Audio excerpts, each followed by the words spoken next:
কখনো কি লক্ষ্য করেছেন যে ব্লিচিং পাউডার এটা আসলে কিভাবে কাজ করে?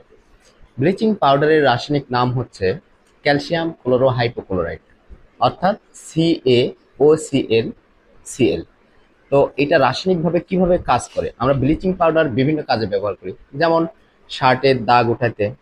আমাদের শার্টে যদি কোনো কিছু ধরে, কালি বা কালার, সেটাকে দাগ উঠাতে আমরা ব্যবহার করি।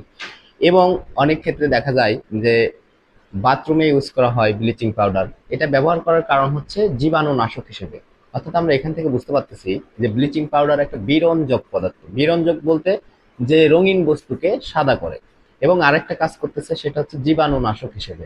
তো এই জীবাণুনাশক হিসেবে বা বিরঞ্জক হিসেবে কেন কাজ করে?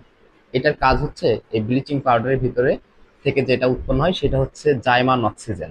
এই জাইমান অক্সিজেন যখন বিক্রিয়া করে, জাইমান অক্সিজেনকে আমরা অবশ্যই থার্ড ব্র্যাকেটের ভিতরে অক্সিজেন দিয়ে লিখবো।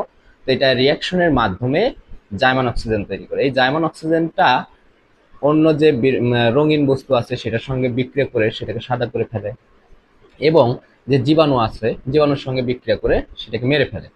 তো এখন কথা হচ্ছে যে ব্লিচিং পাউডারটা কিভাবে প্রস্তুত করা হয়। ব্লিচিং পাউডার প্রস্তুত করার জন্য যেটা লাগে কলিচুন, অর্থাৎ ক্যালসিয়াম হাইড্রোক্সাইড এবং কার্বন ডাই এবং ক্লোরিন।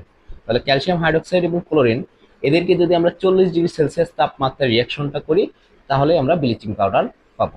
ধন্যবাদ।